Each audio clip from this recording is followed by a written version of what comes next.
We are going to talk about future of business. And as I was sitting this morning trying to prepare for this session, I was trying to figure out how does one distinguish between what we call digital businesses today and regular businesses.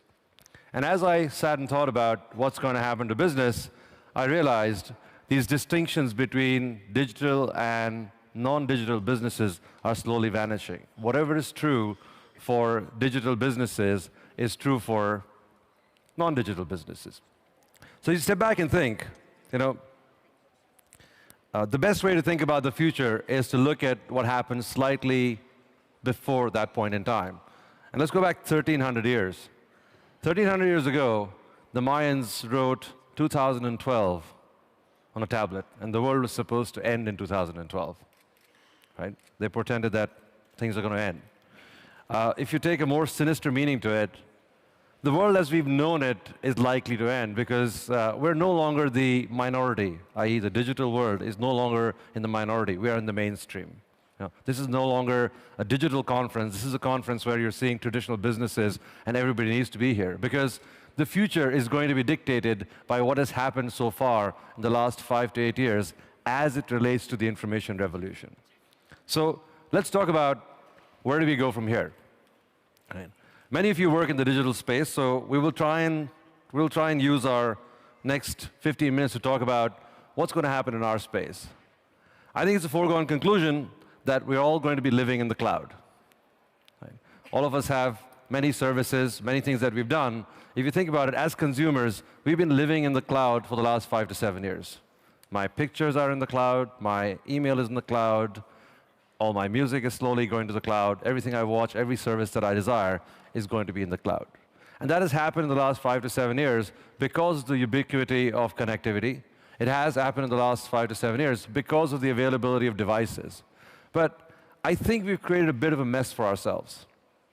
If you look around, if you speak to the 1,600 delegates at DLD, we have lots of interesting services, we have lots of interesting features that people are offering to end users, but it is becoming a little hard for me as an end user to try and make sense of all of this. I don't know how you feel, but between the functionality of different services that we have, whether it's Facebook, Google+, Twitter, Tumblr, Foursquare, Badoo, all these people I ran into last night, everybody's got something which is very interesting for the end users. But how am I supposed to make sense of it as an end user? Right? So I think first, as we continue to live in the cloud, we are going to see a fundamental shift. And the fundamental shift we're going to see is going to be a shift from information to people. Right? If you think the last 5 to 7 years has been about information, I think the next 5 to 7 years is going to be about people. And what I mean about people is we have built a lot of services. We have built a lot of things. We have a lot of information. Every 3 days, 5 exabytes of information is created. Since time immemorial till 2004, 5 exabytes of information was created. How are we supposed to make sense of all this information? So the way to make sense of this information is we're going to revert back to what we used to do in the past. When you don't know something, you pick up the phone and ask your 5 friends what they think about it or what they know to be true, and they're going to tell you what they think. So the way we're going to make sense of information is what our friends think about it or what experts think about it or people think about it. So we're going to go back to mean reversion. We are going to go from an information era to back to a people era. I think that's the first big insight. And if you think about that, it has significant ramifications for almost everything that we do in our current businesses. Right? So if you believe that, 1. 2, what's most likely to happen if we go from an information era to a people era, you're going to see that we're going to have to start creating the integration for the users. And what I mean by that is we have to stop thinking about features, we have to stop thinking about companies, we have to start thinking about states. What I mean by states is if I'm in a state where I want to go out, you need to converge those 5 or 7 services that help me figure out what I want to do into one experience. Unfortunately today, those 5 or 7 services are offered by 5 or 7 different companies. They're not offered by one business. So we will see, in my perspective, a reasonable amount of consolidation amongst the various services that exist today in the internet space.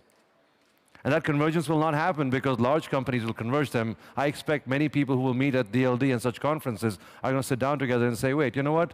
My service could benefit by partnering with you because we can create a state for an end user which is going to be interesting, and they can do 7 or 8 things together, as opposed to me as an end user having to make sense of these 7 or 8 states and figure out how to make those 7 or 8 things work for me. Think about that. What does that mean? What does that mean for all your services? What does that mean for what you're trying to do? If you continue on the theme of what happens in the future, we are going from information to people. It is going to be about the user. I think the next thing which is important is we talk about this word called convergence and divergence a lot. Right? I'm going to say we are going to continue to see divergence in devices. We are going to see convergence in services. And when I say we're going to see convergence in services, we are going to a world where there's going to be a cloud and there are going to be many screens. When you think about many screens, my television will become an IP-connected screen, my tablet is a screen, my phone is a screen, my desktop is a screen. All these distinctions between mobility or lack of mobility are going to vanish. My services will be in the cloud, and I have multiple screens depending on what service I want to use. Now, if you want to go to a future like that, you have to converge my service. You can't expect my service to work differently on my television, to work differently on my smartphone, to work differently on my tablet, and say, I have to sign up as a user for 5 different services for enjoying music because that's how you've chosen to build the service. Right? If you step back and think, how many of our services are converged on multiple screens? It's hard. We all have our biases. Somebody's service works great on a tablet, it struggles on a smartphone, it really struggles on a PC, or you have a phenomenal service on the PC, but it struggles on devices. Now that has something to do and some lessons for businesses as well. This is fundamentally true about all of our businesses as well. If you're a traditional business, you have a great application on an iPad, you have a great website, but you struggle on 3 other screens. So think about it. We're going from information to people. We're going to be about the user and their states. We are going to see a convergence of services, or we need to have a convergence of services, and we need to have divergence of devices continue. And very often people confuse convergence by saying, my phone is going to be my digital camera, is going to be my television, is going to be my PC.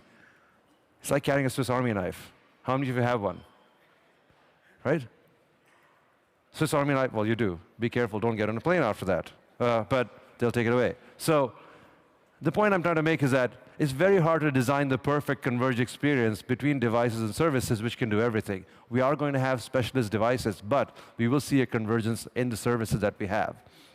Now, if you continue along that theme, what does that mean for traditional businesses? And I think, as I talked about 2012 being a fundamental point of change, 2012 ushers in a new era, which is the information era, or going from the information era to the people era. And in this context, I think a lot of businesses will have to go through a rewrite. And what I mean by saying businesses will have to go through a rewrite, there are some fundamentals that will be true. We still need production. We still need creation. Whether it's content creation, whether it's innovation, we still will need that. But the entire process from how something is produced and how it makes it to the end user is going to get rewritten for almost every business. And if you don't believe it, step back and think what has happened to the media industry. The fundamentals of creating content, the fundamentals of producing content are still there. But the way content is aggregated, the way content is distributed, the way it gets to the end user has fundamentally changed. Do I consume news? Yes, I do consume news. I haven't read a newspaper in a while. The only time I read newspapers is on airplanes. But I actually am as informed as I used to be when I used to read newspapers. How does that happen? You've decided you've re-aggregated the various sources you get, whether it's on your tablet, whether it's on your smartphones, whether it's on your Twitter feed, whether it's on your feed of your social networks. So we figured out a way of consuming that information. What hasn't changed is the fundamentals of creation and production. But the way it's aggregated, re-aggregated, distributed has changed. It's been obvious in the media industry. It's becoming more and more obvious in the music industry. It is yet to make its full mark on the rest of the industries in terms of how things are produced and how things are distributed. So, that's sort of some of the fundamentals I think that are going to impact many of our businesses going forward in 2012. The good news is the last set of innovation always provides the platform for the next set of innovation. And if you think about in a very, very local context as we as Google are concerned, Google would not have existed if there wasn't information to be searched. and I don't mean that flippantly, if we hadn't gone out there and tried to put stuff on the World Wide Web, it would have been impossible for us to build a search business. But as the search business happened, as ubiquity happened, people started getting on the web. You suddenly said, wow, there's people on the web, we can probably figure out the connections between people. You remember the time when all of us preferred to be anonymous on the web. You cannot get away being anonymous on the web anymore. Most of your services will not be useful, most of your services will not work, your friends won't be able to find you. That provided the next layer. On top of that layer, people built multiple applications and gaming and a whole bunch of other stuff that used that basis of the fact that there is information, there are people on the web, we can build applications on top of that. If you take a look at from a different context, as ubiquity happened, as bandwidth increased, we suddenly became comfortable as users starting to use high bandwidth applications on the web because that layer of technology allowed us to create the innovation for the next. So the question is, what is the current state of the world going to allow us to innovate in the future? And that's the question I'm going to leave all of you with. We have over 1 billion people connected around the world. We have over 1 billion people connected using multiple devices around the world. We sort of understand the social relationships between people, between various social networks out there. We have built applications on top of these social relationships. We know everybody is going to move to the cloud. We know businesses are going to be rewritten. The question is, where is the opportunity amongst all of this? With that, I'm going to leave you with that question, and thank you very much for listening. I appreciate it.